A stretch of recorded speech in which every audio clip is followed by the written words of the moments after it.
Hey, what's up everybody? Hollinhead here, and today I present to you the live production nightmare.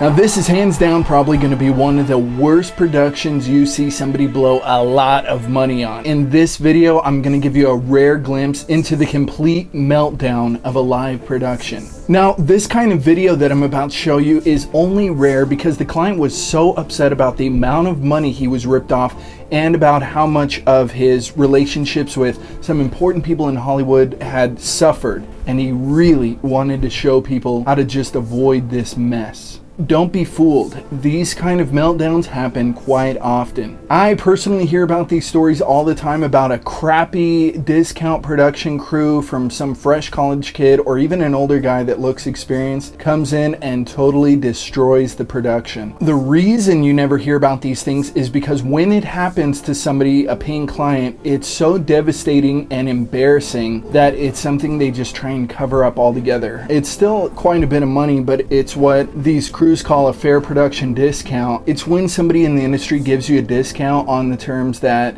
they think like, oh, you know, if I totally screw this up and there's a good likelihood of that, I'm not taking as much money from them. And I see it all the time, so these production guys don't feel as bad. They're like, well, I didn't even charge you that much. And then the client, in his mind, he's like, yeah, I just paid you a lot of money and really I ended up getting nothing. And he goes, well, you know, I gave you a discount and that's why it messed up. And it really just turns into a huge mess. I have a lot of clients that come to me and rely on me on their production, and I have even more clients that'll come to me and go, well, that's too expensive, I'm going somewhere else. And I've never had a client to date that hasn't come back to me and said, Ian, can you fix this please somehow? Is there anything you can do? But after all is said and done, they end up spending way more money because they end up paying the production crew, and then they end up coming back to me and asking me to make all these expensive corrections, and then they end up paying me a lot of money. And really the kind of corrections I ended up having to do for this production in particular were the equivalent of it was like paying a special effects artist to recreate a whole scene. The reason why this is a big deal is people don't realize that when you totally screw something up for someone like this, I've had actors come back and sue them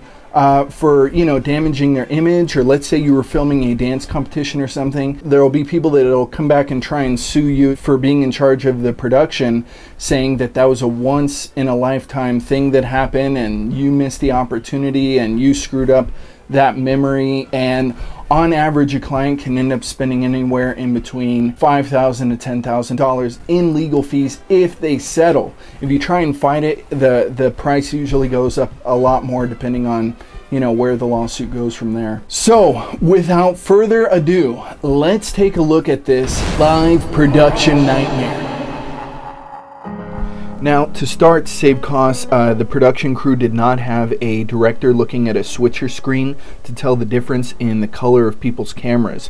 This led, as you can see, this shot looks totally green, and there was no way for the individual cameraman to know that. Looking through the viewfinder, I know personally that, here it comes again, these green shots look right in the viewfinder, and your brain kind of tricks you as a cameraman, even a professional, into not knowing. There's some slight variances in the irises too in between each camera, which is a huge mistake. Some are darker, some are lighter, some are a slightly different tone. They all could have been matched, but unfortunately they weren't. Where it gets more painful to watch, Max in these shots is not in front of a live audience. They gave the illusion with the guy in the corner there, but he had to rent out the venue on a totally separate, a second night, hire the crew, and they gave him an even bigger discount, but he's paying the crew even more money to come out another night. The lighting did not match. So Max wanted me to animate here. You can see where I mess with the tones, and it really takes a lot of work to tone everything like that. I'm basically reanimating the whole scene in order to match the colors of this scene to the live production scene you'll see coming up here. But Max had to pay a ridiculous amount of money just to get this corrected and matched, and it really should have been done correct the first time. Now, Max was fortunate enough to get Eric Roberts, the actor, which has an extensive list of movies he's been in if you check his IMDb.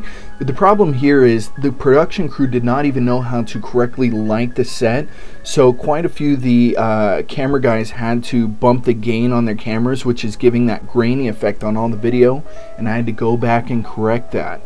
And in order for me to correct that in the computer, it takes a lot of time and, again, unfortunately for Max, a lot of money. And as you can see here, he had more big actors on. Well, very well-known actor Rob Schneider. He's been in Deuce Bigalow, just about every Adam Sandler movie, the movie Grown Ups, which is more recent. You know, he has a lot of pull within the industry. He came out and did this as a favor for Max because they are good friends. But what Max told me ultimately is it did put a strain on their relationship, unfortunately, because some screwball said that they could produce something for Max at a price that was not even close to realistic. Now, if done correctly, Max could have filmed this within one day and probably had it completely edited professionally in the next day or two after that. But because of all the errors involved, it ended up taking approximately 3 weeks for me to cut out the grain in the computer and to do all of the color matching. And another thing I want to jump back to here is the lighting was set up incorrectly by the production crew. When you have cameras at different angles, and I illustrated this for Max in a 3D program, because of the reflective stage and everything, the light bounces differently, giving each angle from each camera a different color tone. And this would be impossible to catch unless you had a producer or a guy in a switcher monitoring each shot, which they did not have.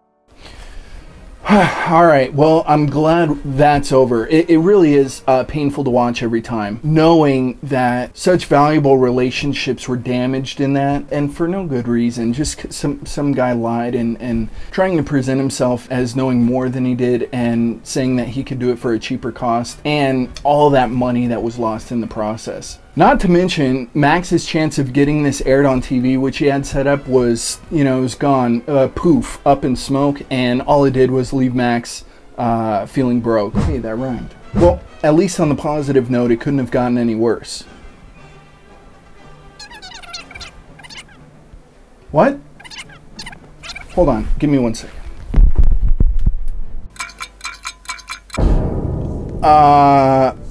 Things just got worse. Probably a lot worse.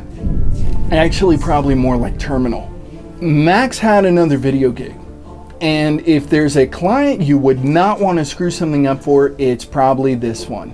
It is this one. Max, before reviewing and editing the last project that got screwed up that I just showed you, because that takes time to get to and process, he had hired that same crew to come out and film another one of his production gigs. But this time it was for the LAPD.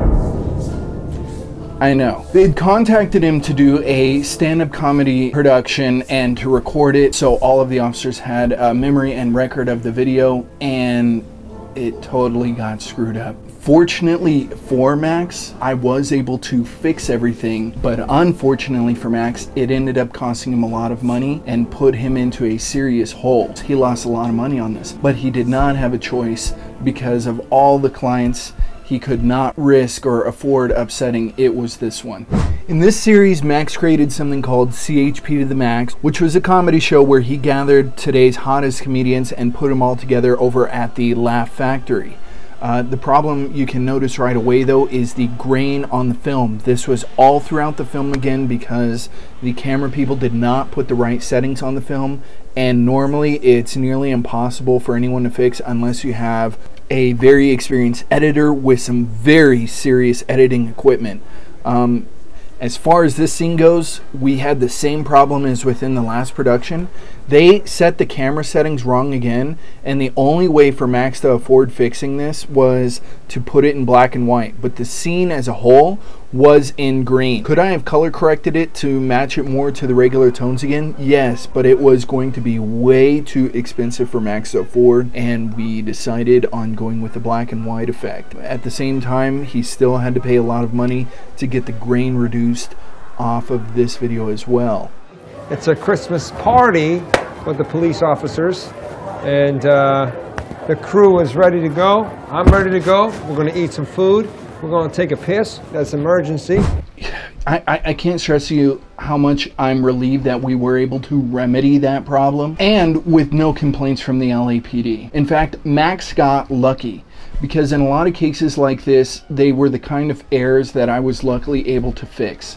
But a lot of times there are a lot of other errors that are just not fixable, and it's very rare that somebody can find somebody in the first place after it's screwed up that has the knowledge to even fix it. Max said to me over and over again, I can't tell you how many people I went through to find somebody that was capable of fixing this, because he couldn't find anybody. So in closing, I hope all of you were able to find a wealth of knowledge in what I shared with you today to help avoid these kind of situations and these problems. Now, can you learn yourself how to be a pro cameraman or a production specialist or editor or any of these things? Yes, but as I always harp on to my clients, being the best at anything takes a lot of time and practice and skill. It doesn't just happen overnight or because you bought a brand new expensive camera. For the first time ever, production costs have been coming down drastically, and more people are able to afford cameras to kind of start a small production. But what they forget is it's no different than somebody who's had 2 fists all their life or 2 legs or anything like that. You didn't have to pay for those, and most people have that. But having 2 fists isn't going to make you a professional boxer. If you walk into a ring somewhere and go, hey everybody, I got 2 fists, I'm the best boxer in the house, you're going to get knocked out. And if you want to be the best at it, you already know it's going to take years of practice and training. Same with legs. How many people have 2 legs? Is everybody a professional dancer? Not even close. How long does it take to become one? You guessed it, years and years and years of training and studying and practice. It's absolutely no different for production. And until next time, thanks for watching.